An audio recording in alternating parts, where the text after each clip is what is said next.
Hi, I'm gonna do top 20 movies that I think are great. I've done my top 20 favorite movies that will probably be updated, eventually. But these are like the top 20 films that I think are the best ever made. My top 20 favorite films aren't really the ones that are real made. I just really love them. But I decided to do this, and there's probably some that aren't that well made in some people's minds, but to me, they really are. So it's all a matter of opinion. So I'm going to start with 20, which is Little Woman. This is so good. Haven't seen the original ones, only this one, and I think they did the story very well. The book is over 400 pages. The movie is not that long, but they managed to fit all of the important moments from the book in the movie and do such a good job doing it. Number 19 is my favorite movie of all time. It's The Outsiders. And I was going to put it higher because it's my favorite movie, but I was being biased because it's not the greatest movie ever made. In my opinion, there's one that's a lot better. So, I couldn't do that. Not be biased about it. So, yeah, it's number 19. Number 18 is The Saint of Fort Washington. I kind of hesitated putting this one in because it's not a known movie. So I don't know if it counted as being like one of the best movies ever made. But in my opinion, it is. And it is Matt Dillon's best performance. I've seen almost all of his movies, and I do think this is his best one. And it's the one that's not really known very well. Number 17 is Stand By Me.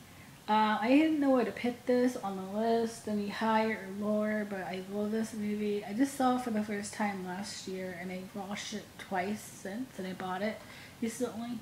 So it's just a great story. It's so entertaining, and it's just amazing. Okay, 16 is Bonnie and Clyde.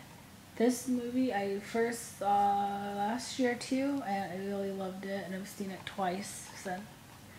And I need to see it more. I haven't seen it in a long time, but I do love this movie, obviously, because I own it, and I watched it, and I just love Bonnie and Clyde. I think they were an interesting couple, and I don't like how they went out. I know that they did a lot of bad things, but I don't like how they went out at all. I think it was wrong. But anyway, next I'm not gonna take numbers because I don't. But then next is 9 to 5. This is important because then this is them trying to get equality in the workplace, and it's something that's still happening, unfortunately. But I just love Lily Tomlin and Dolly Parton and Jane Fonda. I think they're very strong people. And I think this movie is very, very important even now, and it's just so good.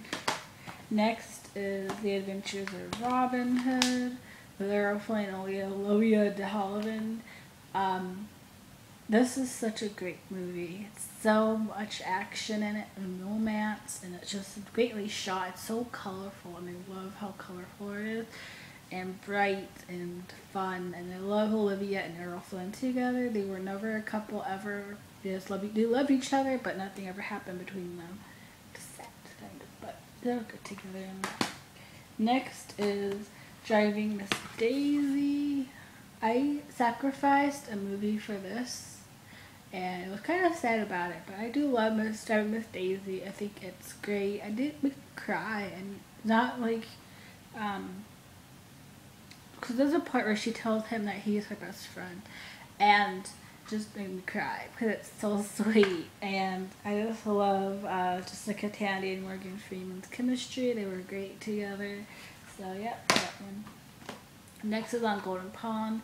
This is a classic that has slipped under the radar. I don't even know how that happened because it won an Oscar. Henry Fonda won an Oscar for this. So it's kind of weird that it kind of went under the radar after a while, but it is amazing. It's funny. Henry Fonda and Catherine together were hilarious.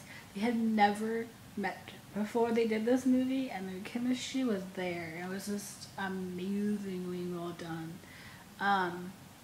They've seen it over 100 times. It has to be. I just fall in love with this movie. Okay, next is Harold and Maude. I didn't really know where to place this because in my actual like top 20 favorite movies would be like top 5 because I just fell in love with this movie. I love Maude. I love Ruth Gordon. I just think she was so much fun. I haven't seen too many other movies. I haven't seen her other movies, and I need to do that. But just watching her be Maude, she was this perfect person, and I loved watching her. Next is Casablanca. This got me into classic movies, and I just think it's great. And I know a lot of people don't like it. Like a lot of classic film fans don't like this movie. Humphrey and Ingo didn't like it either, so I guess it's not like a lot of people didn't like this movie, including the people who acted in the movie. But I think it's really nice, and I think it's funny. Humphrey's funny. He's hilarious, and his lines in this movie crack me up because he's just dry, and I love him. Next is Bridges in Madison County. It's another one I didn't know where to place it, so I just put it in there, anywhere. But this is the movie that changed my opinion on some big stuff and kind of opened my eyes to things that I didn't think I could change my opinion on. But it's just wonderful. I'm not going to tell you what these are about because you should probably just watch them if you're curious about them and look it up. But this movie is beautiful. Next is My Fair Lady, and this is my favorite Audrey movie, and it's epic and great, and it's funny. Like, why is how hilarious? This is hilarious. Audrey and Nick Harrison together had the greatest banter and lines, and Audrey was like this was not her kind of humor. She was kind of more like innocent and like kind of thing. And this, I think her humor in this was beyond what people would expect from her. Honestly, she was just so funny in this movie. Next is Have and Have Not with Lauren Bacall and Humphrey Bogart, who they met during this. They fell in love, and yeah, their story began in this movie, and I think it's great. Dark Passage is my favorite one of theirs, but I chose this one because this is the most well known of theirs, and started everything, so I love it. Next is The King and I.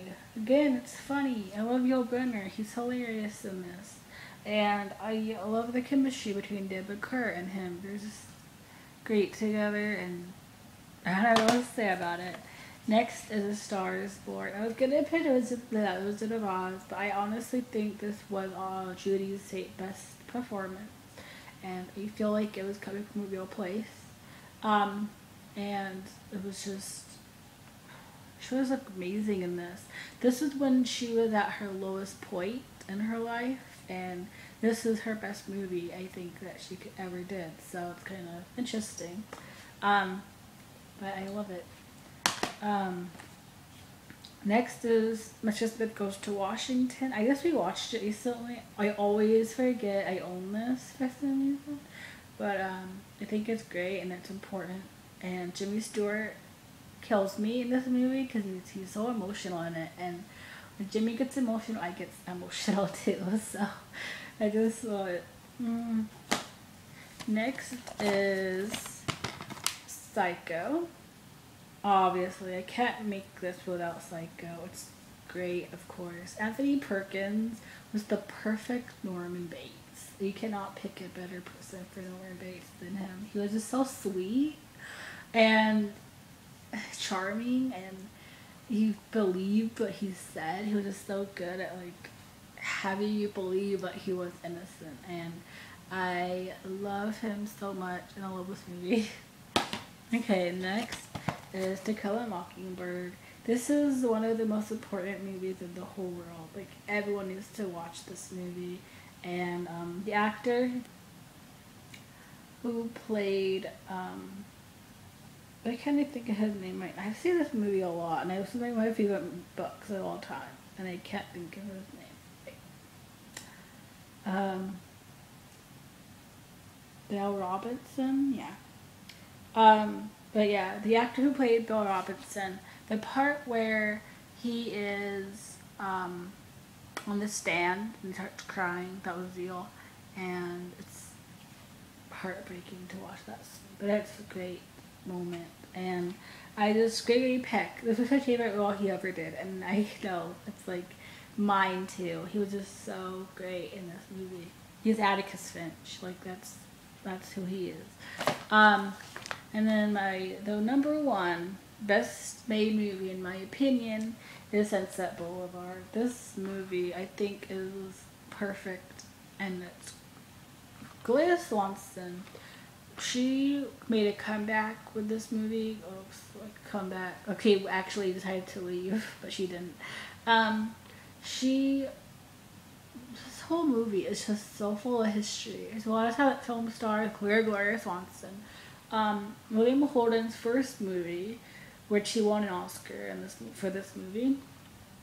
I don't understand why he won and she didn't, because it was her whole reason for this movie is because of her, but whatever. It's just so well done. It's sad. It's kind of a depressing movie because of what she's going through, but it's just so well done. I think, like I said, my opinion, it's the best movie ever made. So, yeah. So that's all for that. Goodbye. What do you think is the best movie ever made? Tell me in the comments below. So, yeah, that is all. Goodbye.